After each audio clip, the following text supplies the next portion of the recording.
welcome to our Indiana 2025 preview, everybody, here on the OHIO podcast. Do us a big favor if you don't mind. Smash that like button right now. Do it now. It's free. It's free. You know what else is free, Chris? Subscribing to the channel. Cost you And it nothing. should be. It's absolutely free. Make sure you do that. Ring the bell, get notified. If you're an Indiana fan, thank you. Welcome to the channel and welcome to our preview. And as always, guys, we want to know what you think about what we think down in the comments section below. The more comments you make, the more people like you will get this video showing up in their feed, and they might click on it too and find out that Chris and I are pretty funny guys and we do pretty good stuff here at the OHIO podcast. Well, Chris, I don't know if you were ever a smoker in your lifetime, but if you were living in Bloomington, Indiana in 2024, you was investing in the cigs, man. Will Howard put that out there. Yeah, he did. Stomped it out, actually. Stomped it out. Yeah, kind of flicked it on the ground and put it Yeah, out with the heel of his shoe. yeah. I'll tell you, this is the thing. I am happy for Indiana. Are I you? was. I was actually happy for Indiana last year. Um, it's always great to be able to root for an underdog. I wasn't going to root for him against Ohio State, but it's always great to be able to root for an underdog. And Signetti coming over from JMU. James Madison. He did a really good job. He brought over his group of 5 all-stars, and Yeah, they he did. went Hey, out there we and made a we playoff learned run. something last year. A group of 4 all-star team can compete in the Power 4 conference and do pretty well. Yeah, yeah. Now, is he going to do the same thing this year? I don't have that much faith. But as for last year, I was excited for those closet Indiana fans like JR. It was great. It Hey, was he's great. got he's got family who are Indiana fans, man. And he That's lives he okay. he lives in the state of Indiana, so come on. It's all good, Yeah. JR. We're just having some fun with you. No, Kurt Signetti definitely ruffled some feathers, and it was a good thing for Indiana. They needed somebody who was going to come in and kind of be the heel, play a villain role, and leaned into it heavy, and the entire fan base bought in. And hats off to Indiana. The question is, what does the sequel look like in Bloomington, Indiana in 2025? Well, let's dive into it, Chris. But before we do that, we got to first take a look back at 2024 before we do our great interview with Sammy from the Hoosier Huddle Podcast. And Chris and I look at 2025. So last year, Indiana. So Vegas said that they were a five and a half win team, and Chris and I both said probably should take the under. Boy, oh boy, were we wrong about that, but so was everybody else, by the way. Indiana ended up going 11-1 in the regular season, 8-1 in the Big Ten, making the college football playoff before losing, I believe it was 27-17 to Notre Dame in South Bend, Indiana in the first round of the playoff. Curt Cignetti enters year number 2 with Indiana. And of course, there in Memorial Stadium in Bloomington, Indiana, a capacity of 52,000 and just over a half there. All-time record in Indiana, 514 wins to 719 losses and 46 ties. That, my friends, is, I believe, the worst record in the Big Ten currently. Bowl record, 3-10 overall, and for Indiana in their bowl history. Conference titles, 2 of them is what Indiana has won in all those years in the Big Ten. Wins last year included wins over FIU, Western Illinois, and Charlotte in the non-conference. They started conference play out in Los Angeles in Week 3 with a 42-13 stomping of UCLA. They stomped Maryland 42-28. They stomped Northwestern 41-24. They absolutely embarrassed Nebraska 56-7. They beat a Washington team at home who was decent last year, 31-17. They stopped Michigan State 47-10. They defeated Michigan 20-15 there at home before traveling to Columbus, Ohio, and losing to the Buckeyes 15-38.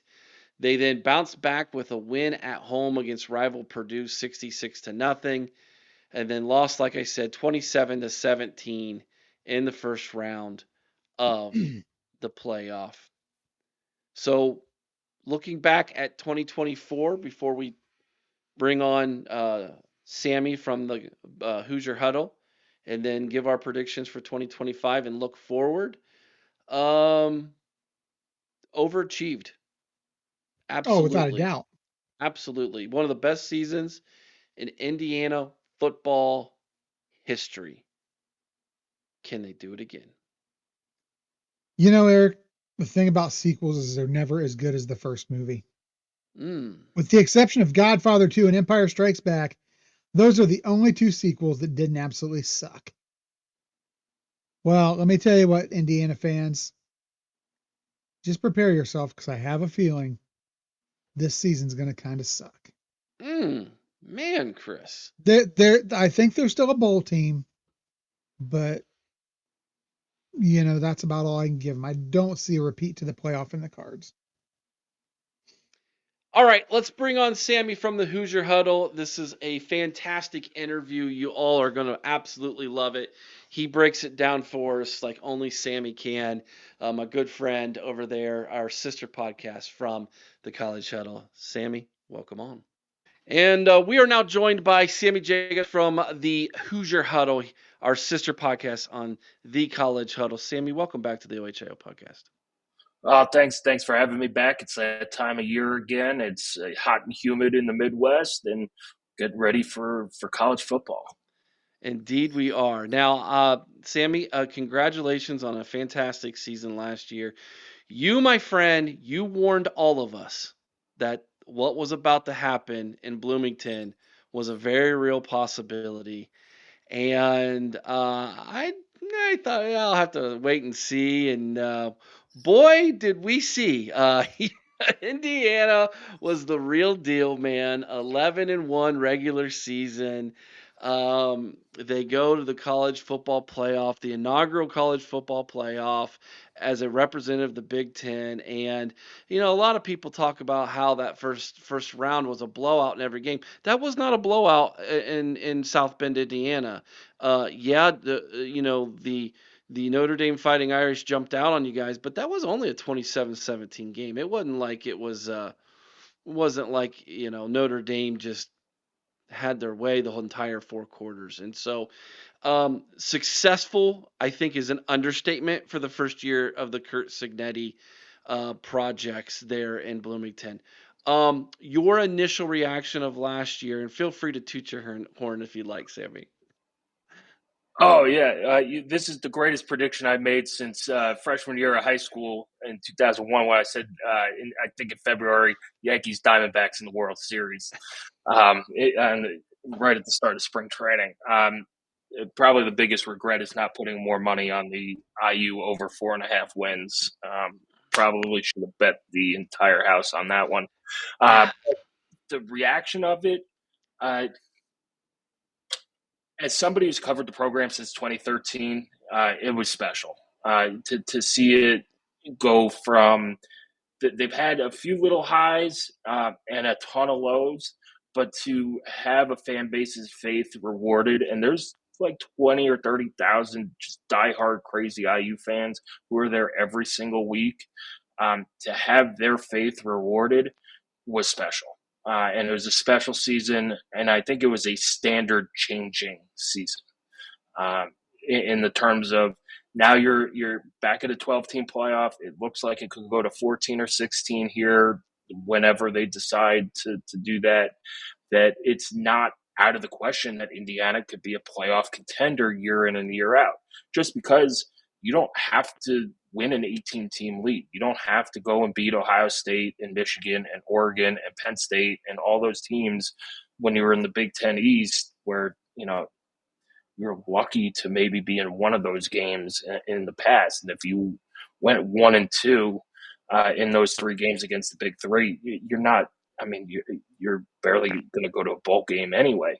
But the standard is now, it's not college football player for bust, but it is like we're shooting for college football playoff. It's like my mom always told me as a kid. We're shooting for A's and B's, and not C's on degrees.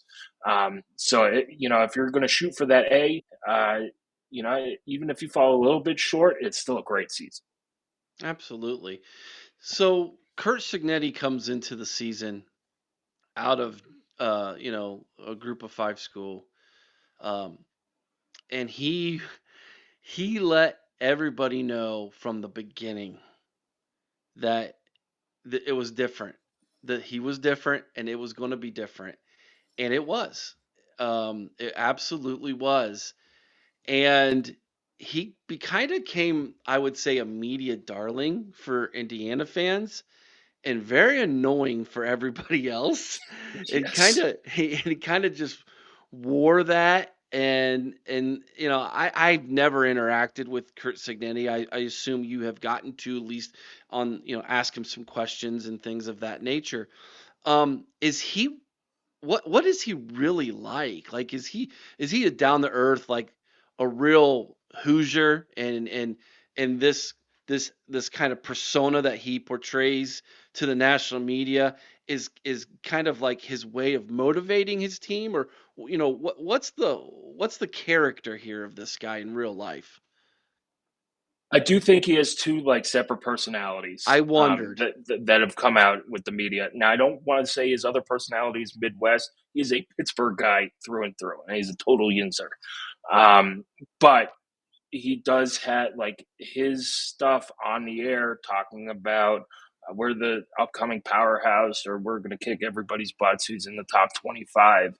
I think that was a different personality, and you kind of saw it at JMU too when they were talking about going to a bowl game, and he was like, screw the NCAA and stuff like that.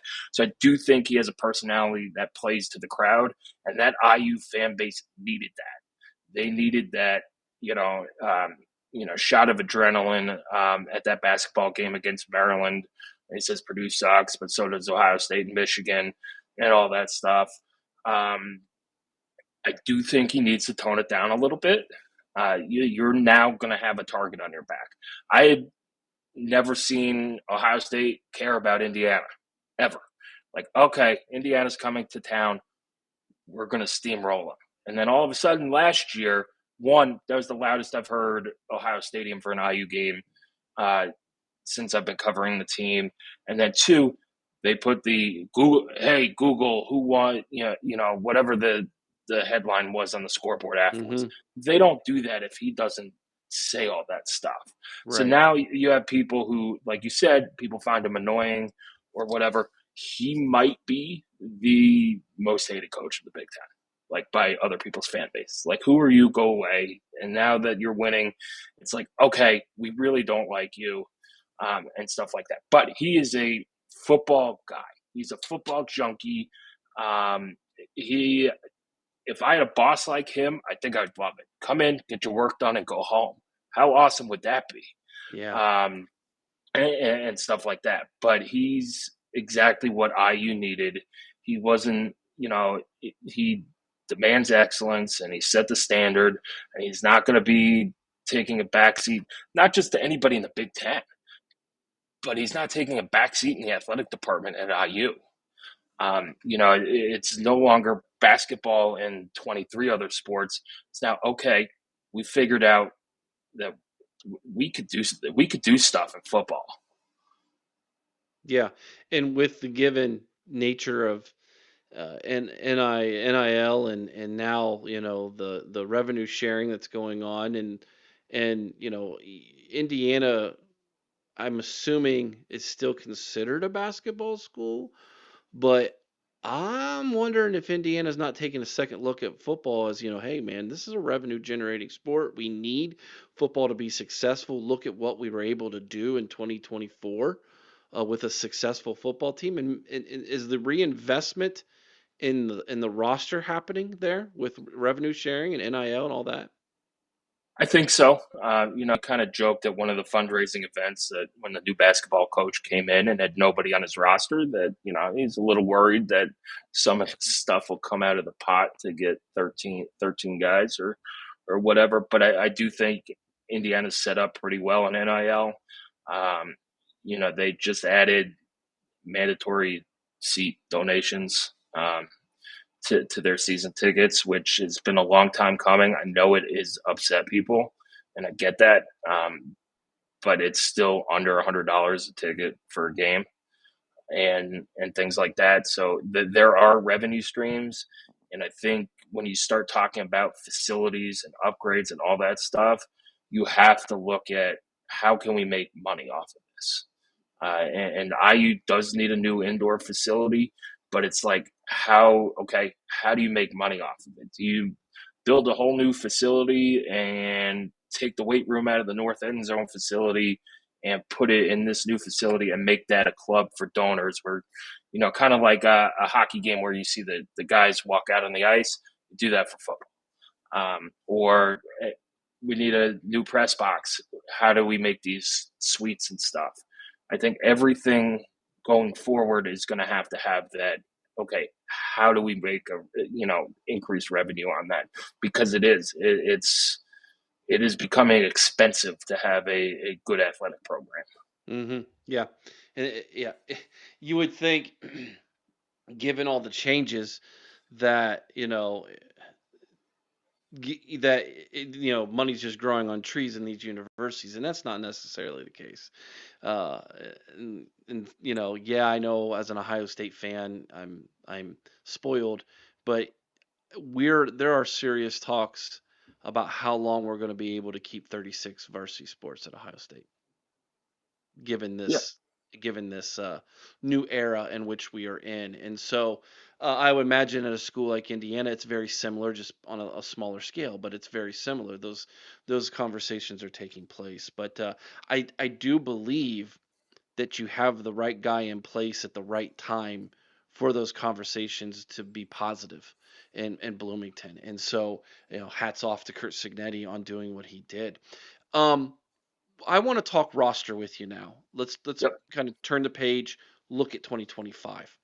Um, I I don't know Indiana in and out. I'm just going to go look at the offense first. If you want to do offense first, and I'm just going to throw names out there that I'm assuming is probably starting. You let me know if that's the case, or if there's a competition, or if you believe someone else will be starting in that position. Let's start with the quarterback. Fernando Mendoza transfers in to Indiana. That's your starting quarterback, yes? Yes. Yeah, Absolutely. I would assume so. He threw for 3,004 yards last year. Was it Cal? I think, yeah, Cal. Yep. Yeah. 3,004 yards, 16 touchdowns. A 2-year starter. The young man is. I got a lot 2 years of eligibility left, I think. So this is a good get for you guys again, and he's got power 4 experience, so good starting quarterback. Um, and then you got Kalen Black at running back this year, so that's kind of your backfield there on offense. Feeling pretty confident about that? Yeah, I think Kalen Black would probably be the day one starter, but there is competition there. You have Okay. Lee Beebe Jr. from UAB, and then Roman Hemby, who's a starter over at Maryland. Um, a lot like last year, they're going to rotate in and out. But if I had to guess who gets the first snap in the backfield, um, it's probably Kalen Black. That's a pretty good backfield. Yeah. Yeah, that's a pretty good. It's IU had a good backfield last year, but every one of them was like a carbon copy of the other. I think this year with Hemby, you have that home run threat that you didn't have last year.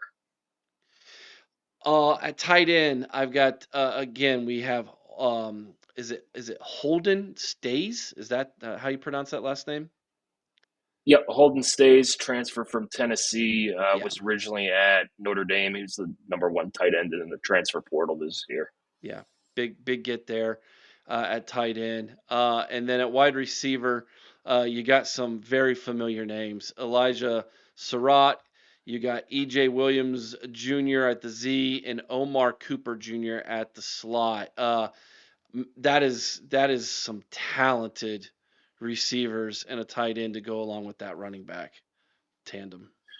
Yeah, I would assume those are the three starters at wide receiver. Maybe Jonathan Brady jumps in the slot for Omar Cooper. And EJ Williams has to stay healthy. He did get through spring ball without incident, but he's had a long injury history. But yeah, with Tyler Morris going out with a knee injury, those are probably your three starters.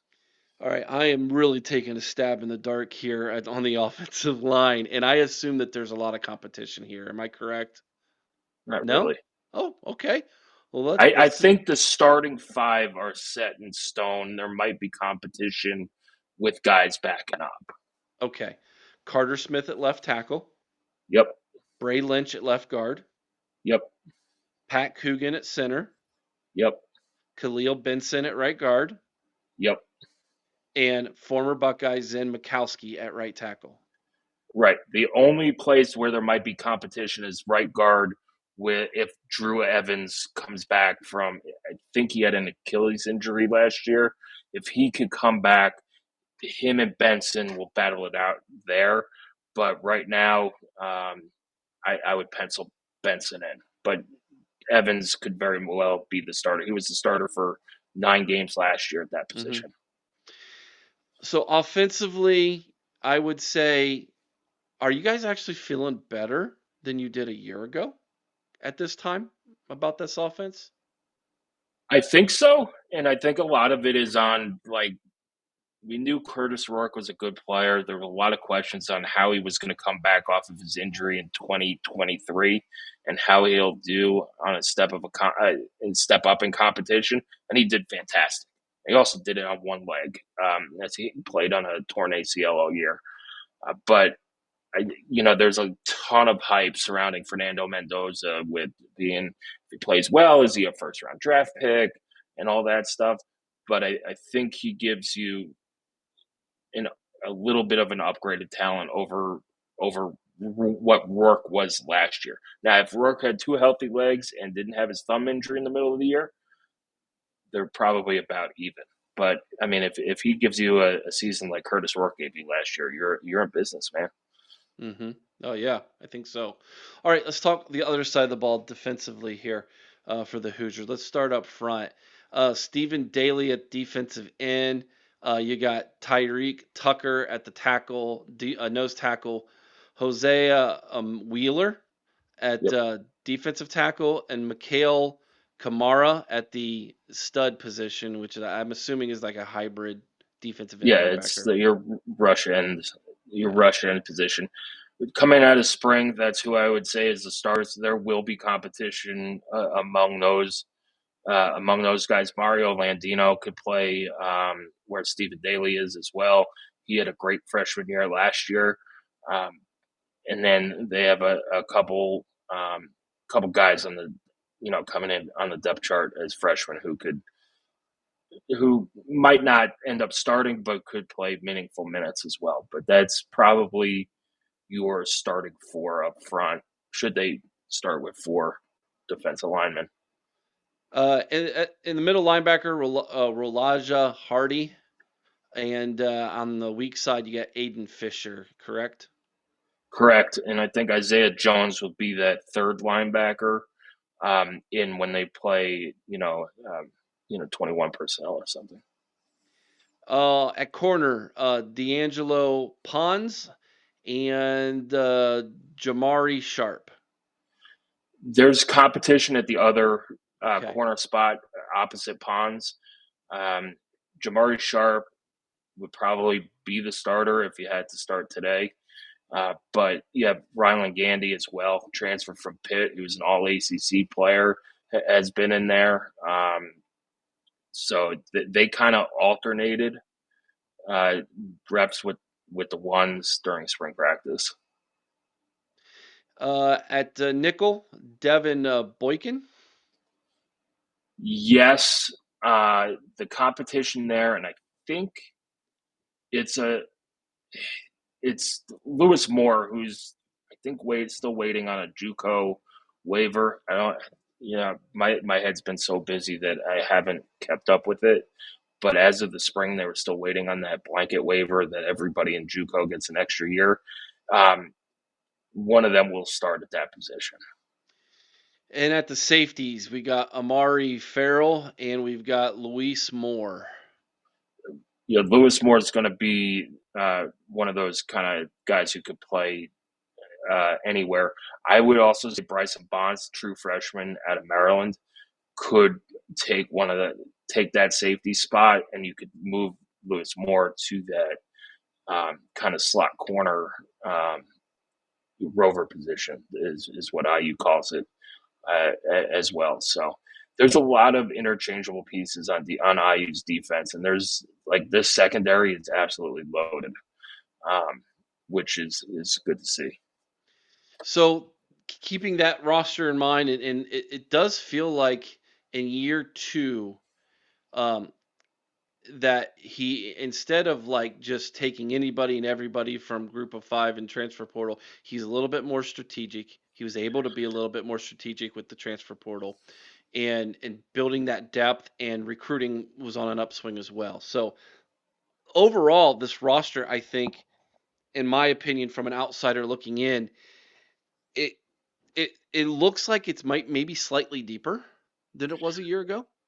Yeah, I don't think his philosophy on the portal changed, where it was production over potential. He's still got a lot of guys. He's not taking that 5-star who's been sitting on the bench. You got Devin Boykin was an all ACC performer at NC State. Rylan Gandy was all ACC performer at Pitt. Now he's getting, instead of those all group of 5 guys, he's getting all, Power 4 guys there. So that speaks to the NIL war chest IU has, and also the success they had last year. Who knows if these guys look at IU if IU went 6-6. But you have the path to the playoff. I think revenue sharing plays a part in it too, with the Big Ten and ACC, or Big Ten and SEC making the most money. So it's, the philosophy hasn't changed. I think the pool of where you're picking players might have changed. Let's take a look at the 2025 schedule together and break this down. The non-con starting off the year, there's really nothing there that scares any. That would scare me I'm a if I'm little nervous about Old Dominion. Are you? Okay. Yes. They went in and lost by 5 to South Carolina last year at the beginning of the year. They have a dual threat quarterback who's now a sophomore who's pretty good. They have an All-American at linebacker who's back, who missed all of last year. They have the best linebacking core in, the Sun Belt. In the Sun Belt, it's a tough opener. Like if we're playing them, if IU's playing them in week 4, I would be less nervous. But openers are always tricky, and I do think there's a lot of there's some talent on this Old Dominion team that kind of scares you. Kennesaw State is in year number 2, being a Division I program here, and then Indiana State is they lost to Purdue last year. Yeah, Kennesaw State, you're bringing back old friend Dexter Williams, who played quarterback for IU in 2023 or 2022. He'll be back, so kind of a reunion there. But that's a team that IU should run over. Indiana State, again, another team that IU should run over. That is a Friday night game, which I know doesn't really go over well with fan bases since it's high school football night. No, it doesn't. I mean, I played my high school football on Saturday in New York City, so I don't understand the Friday nights, but I get it for some people. All right, so that's your non-con. I'm going to just go ahead and say 3-0 is what you should do. If you go 2-1, you're probably disappointed. If you go less than that, it's a disaster. I'm assuming you're probably thinking the same thing. I would say 2-1 is a disaster. Okay, all right, all right. 1-2 and 6 honeymoon might be over. Okay. Let's jump to September 20th. This is a big one. This is a huge game. I think it's the massive. I think it's the most underrated, underappreciated game in the Big Ten this year. I think it's big noon kick. Oh, I think it's going to be an NBC You think it's going to be NBC on primetime? Yeah. I don't I think both those teams are going to be primed this year to battle for a college football playoff spot. And that being said, um, I can't imagine that Fox would pass up on that if given the opportunity. But it's going to be a They big. are really going to pass up another opportunity to make you guys play at noon? Oh God, you just had to go there, didn't you, brother? You son of a gun. I love covering noon games. I get it as a fan that Hey, it stinks, we're but man, we're I get home at 5 o'clock. we're off that week, by the way. Ohio State doesn't play that week, so. Oh well, your bye week could begin at noon on Fox. Yeah, The it's jokes one of write those. themselves. It's one of those. It's whoever has the next pick in the media TV Yeah. pool draft gets that one. But that's a huge game, and it's nice to see because both they're an hour and a half away from IU. Mm-hmm. Yeah. They don't play that often, but this should be a matchup that makes college football great. It's a border state. It should be a trophy game, like because of expansion and everything else. It's just kind of gone under the radar for both fan bases. Yeah. It's a huge game. I think that this game really could determine a lot for the pecking order in the Big Ten this year. I really do. I think you got Ohio State, Penn State, Oregon, and then the question in my mind is who's going to be the Indiana this year? Could it be Indiana again, or is it going to be an Illinois? And I think this game determines that, and you guys get it at home.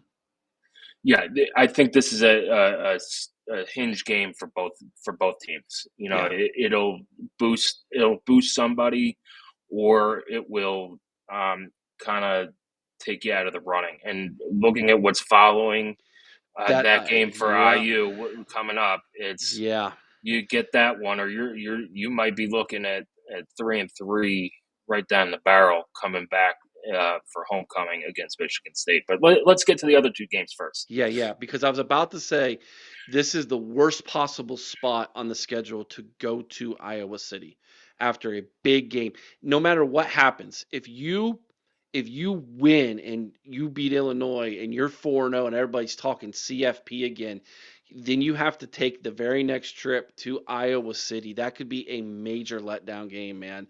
I would be really worried about that. That in Iowa in Kinnick Stadium, man, that place is especially at night is a different animal. It's not a Um, night game. okay, That we know. It's either noon, 3:30, or 4. okay. So So they there narrowed you it go. down that it will not be a night game. That But yeah, helps. That helps. Kinnick is it's one of my favorite road trips to take. It is.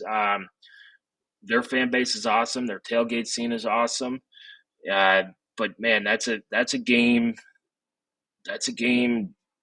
You go back to 2021, and IU fans have nightmares. You come into the season ranked, I think, 17th with all these expectations coming off of 2020, and I think in the first 2 minutes you're down 14-0, and Michael Penix looks human or subhuman.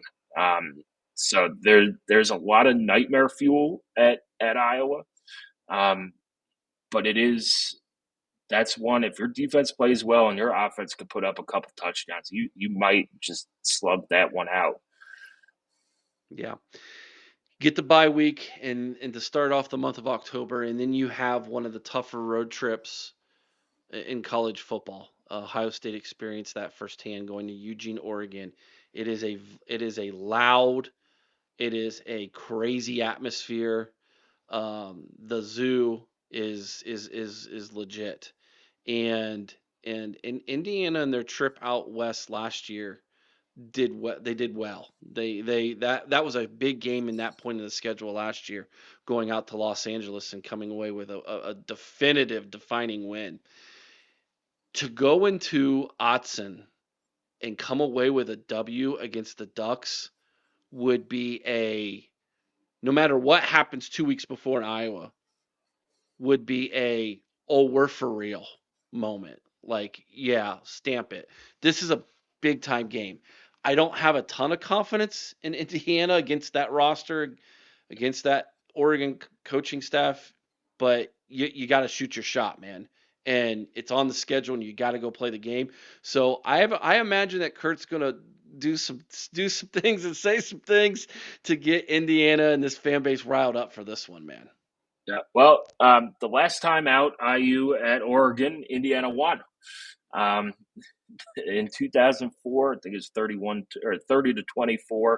Lance Bennett with a big 94-yard kickoff There you return for a go, man. touchdown, and stuff like that. So, but man, this is a road trip I'm looking forward to too. I've never been out to Oregon, and the only place in the Pacific Northwest I've been to is Vancouver in Canada. So I'm looking forward to that trip just solely on that. And this is going to be, if you could get through that for those first 5 games, 4-1 or 5-0. If Fox could put it on at noon, they would. A nice 9 a.m. local kickoff. But this is the first game that could impact the race for the Big Ten title.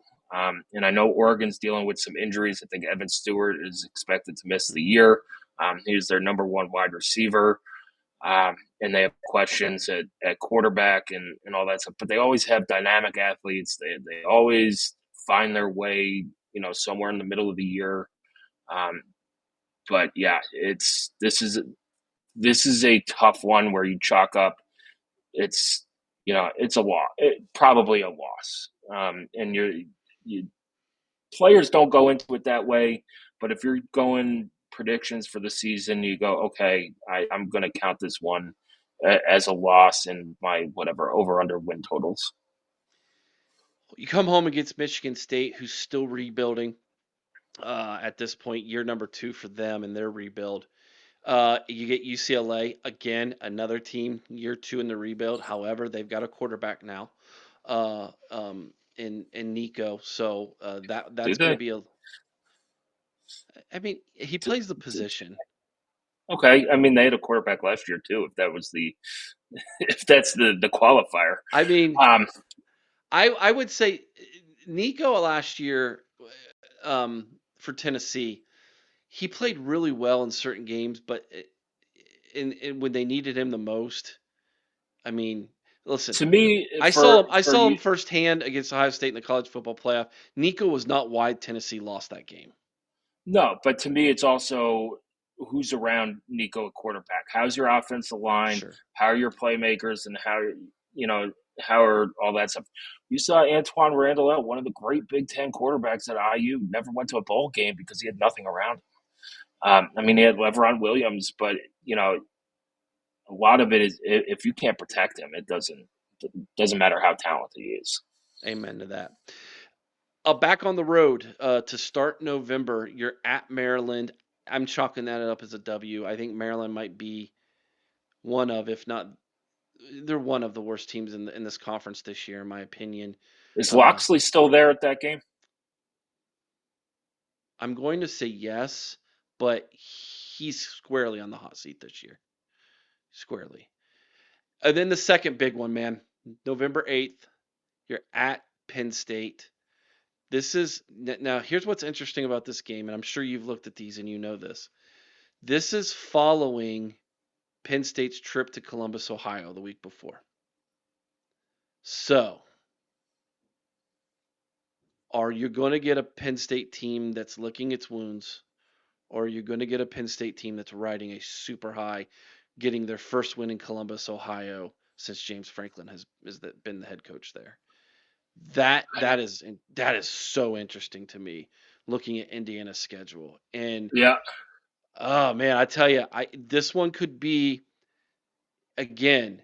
Let's just hypothetically say you've got 2 L's on the schedule already, Oregon and either Illinois or Iowa, one of those two, something like that. This one might feel a little bit like a must win, and I'm telling you, if Penn State's licking their wounds, and you've got a Kurt Signetti who's got his back, back to the wall, I don't know that Indiana doesn't go in there and surprise them. And you guys have beat them before. So not there though. Okay. And do That's you, the that's the issue. Look, Penn State is probably a lot of people's favorites to win the Big Ten. right? We'll see where they are. I don't have that faith. Look, they're very talented. They made it to the semifinals last year. They return a lot of guys. They do lose Tyler Warren, but there's always been something that's held them back from the next level. And I don't know, coming off of that Ohio State win, or sorry, I didn't mean to say win, but game, um, Ohio State game, it's it's going to be a different atmosphere. And I think the 2023 game, IU went in there after Penn State played Ohio State and probably should have won that game. They had the ball at the 20-yard line going in for a go-ahead score, and they settled for a field goal to tie, and then immediately gave up a 50-yard pass. But this is one. This, like you said, if you're sitting there at 2 losses, this is kind of your playoff game. Mm-hmm. You win it, you win it, and let's assume you win the last two, and you're sitting at 10-2 with a win over a top whatever 15 team in Penn State at that point. If they lose to Ohio State and lose to Indiana, you're sitting in a pretty good spot. Yeah, I think you're in. I Yeah. think you're in again. I do. Um, you asked me if the Maryland coach would be there when you guys played him. Do you think Luke Fickell's at Wisconsin when you guys play him on November 15th? Oh, Have you seen that schedule, yes, Sammy? I have, Oh because my gosh. the Oh over my under I think gosh. is 5.5 wins, and it's struggling to get to 6 wins. We'll see how beat up they are and things like that when they come in. IU beat them in 2023. Now it's a different team, but it's still Luke Fickell um, on there. And I don't know, if you're a Wisconsin coach and you lose to IU twice, even though it's a better IU team, and you're struggling to get the bowl games. But I do think Wisconsin's problems are deeper than just Luke Fickell. I 100%. think they have an identity crisis. But yeah, that'll be.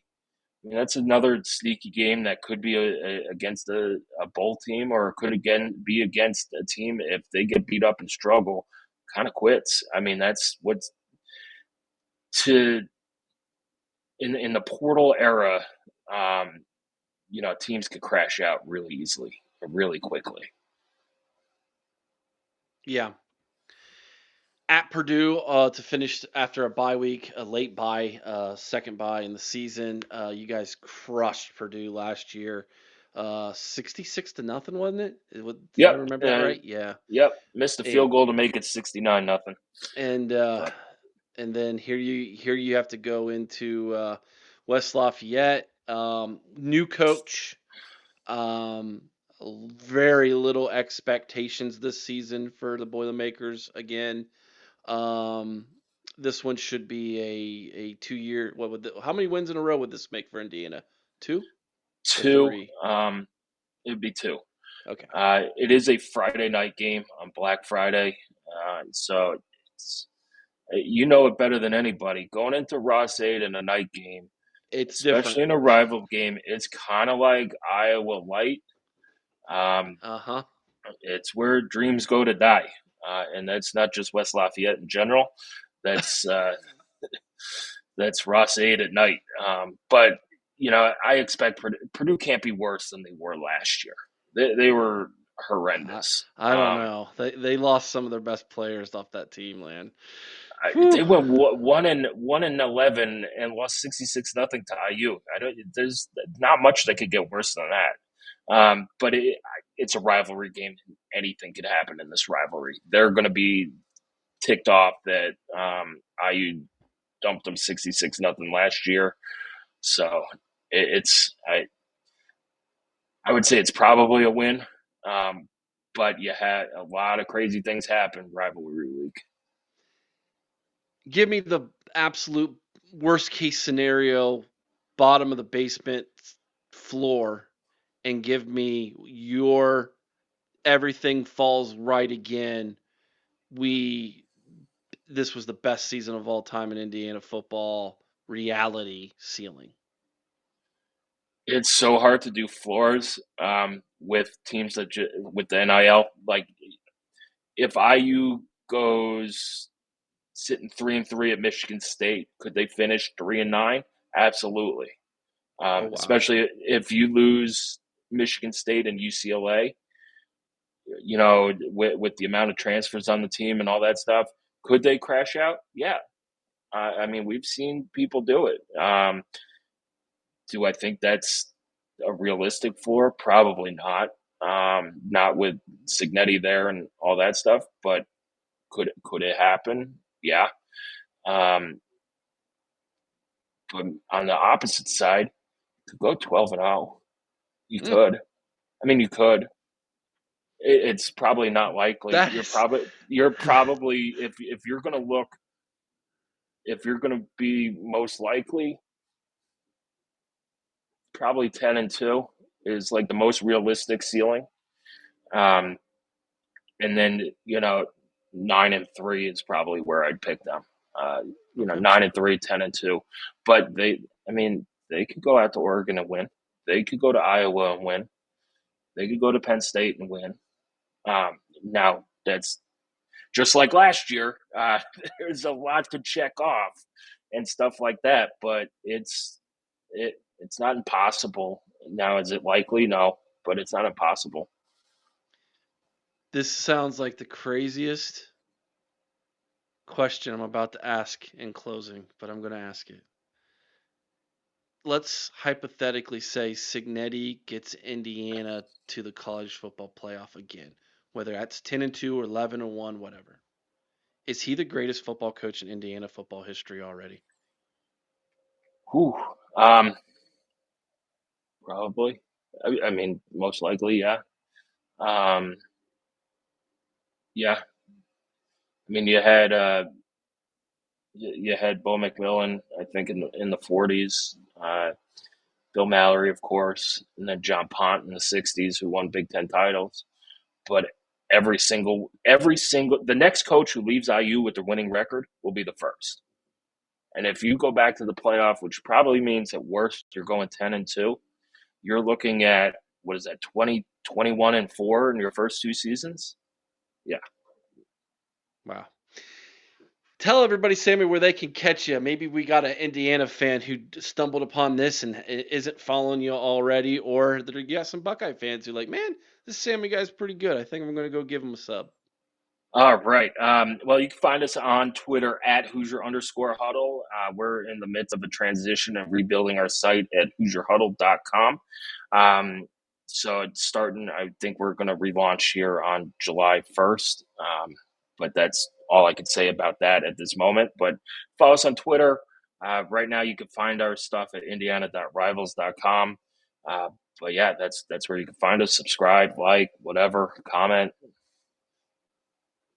There you go, guys. That's my man Sammy over there at the Hoosier Huddle, our sister podcast on the College Huddle. He does great stuff. And Sammy, this is a lot of fun. And unless we meet up in Indianapolis or the college football playoff, we're not going to get to do a preview this year, unfortunately. So I'm okay not doing a preview and not playing Ohio State for the first time in come like on, forever. Sammy. We got to get. We could do a bye-week preview.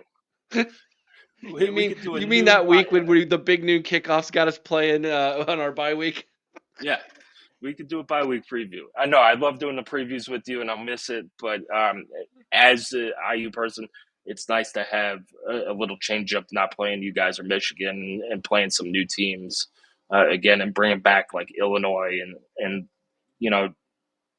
games that should be rivalry games. Illinois, Indiana, mark it down. I am going to be glued to that one on my bye week. That is for sure. Sammy from the Hoosier Huddle, everybody, thank you so much, my friend. Thanks, Eric. Have a great day. And we would like to thank Sammy from the Hoosier Huddle for joining us here on the OHIO podcast. All right, Chris. I think Sammy is I think he's a down to earth dude. I think he's very realistic. And when he says this team could be a 3-9 team or a 12-0 team, that tells me he really has no idea what's going to happen in the sequel, man. Realistically, he thinks 8-4, 9-3 is a possibility. Um, I think the ceiling for this team is probably, in all honesty, I mean, the absolute ceiling maybe 10-2.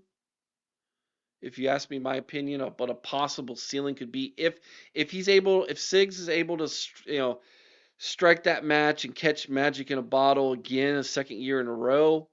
I feel like 10-2 is the tops of what they could do. But I do think Indiana is going to be a winning football program under Kurt Signetti. Yeah, I think they've got the potential to be a team that is bowl eligible, for the most part every year. You're going to have a few ups and downs in there, I'm sure, where you're going to have one season where maybe they make a playoff run, another season where they're going to possibly miss the playoffs. But overall, I think under Signetti, you've got the likelihood of being a competent and capable bowl team, I think, just about every season. All right, let's take a look at the schedule, and Chris and I are going to give you our predictions for the Indiana Hoosiers in 2025. So first off, Chris, the over/under from the bookers there in Vegas, much higher than a year ago at 8.5 wins this season for the Hoosiers. So they believe, yes, this is a possible playoff team. This is a bowl eligible team that Kurt Signetti definitely has this team going in the right direction. That being said, let's break the schedule down, and Chris and I will give you our predictions. Versus Old Dominion, Kennesaw State, and Indiana State. That The should be. 3-0 start, Eric. It should be. It should be. The big one, September 20th at home versus Illinois, and I spelled it right this time. Yeah, to me, this is where they take their first loss. I am very high on Illinois. Not nearly so on where Indiana's at with their repeat. Um, I really like what Birdie's doing there in Illinois.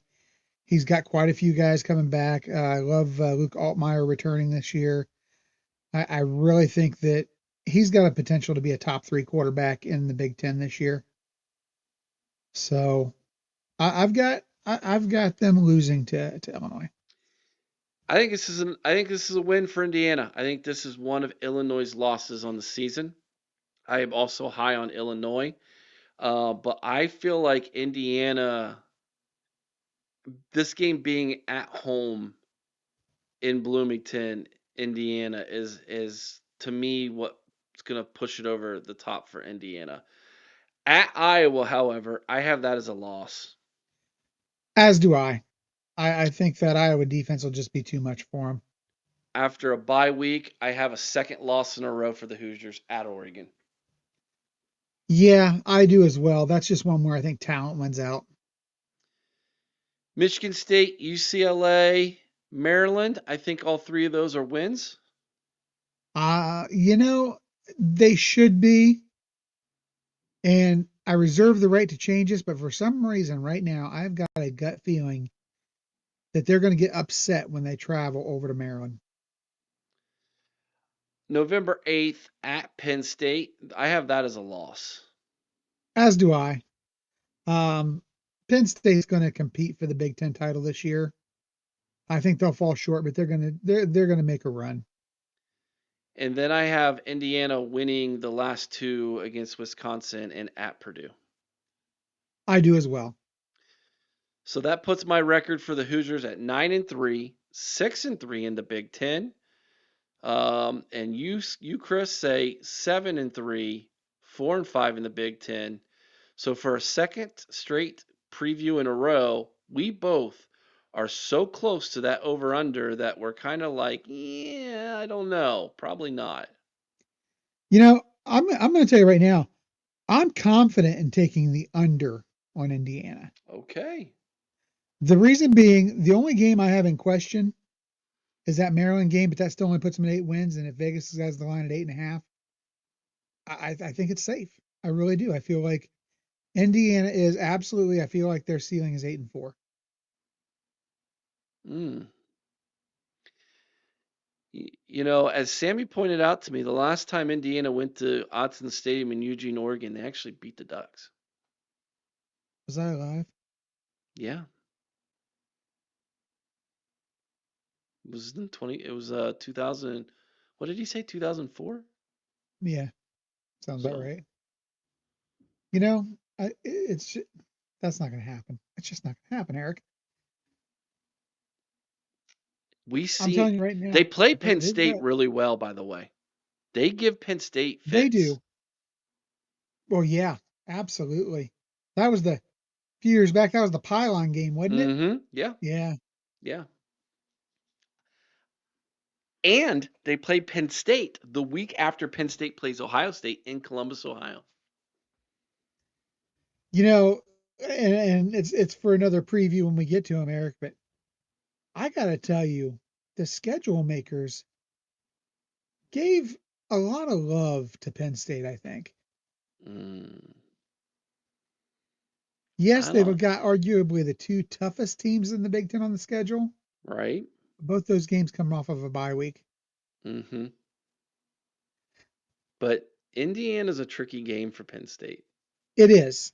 It is. It could be a letdown game for the Nittany Lions if they were to go into Columbus, Ohio, and pull off the upset. It could it could be a Sorry. letdown game for them. Mhm. Or let's say they go into Columbus, Ohio, and they lose again. Is there a hangover against Yeah. Indiana?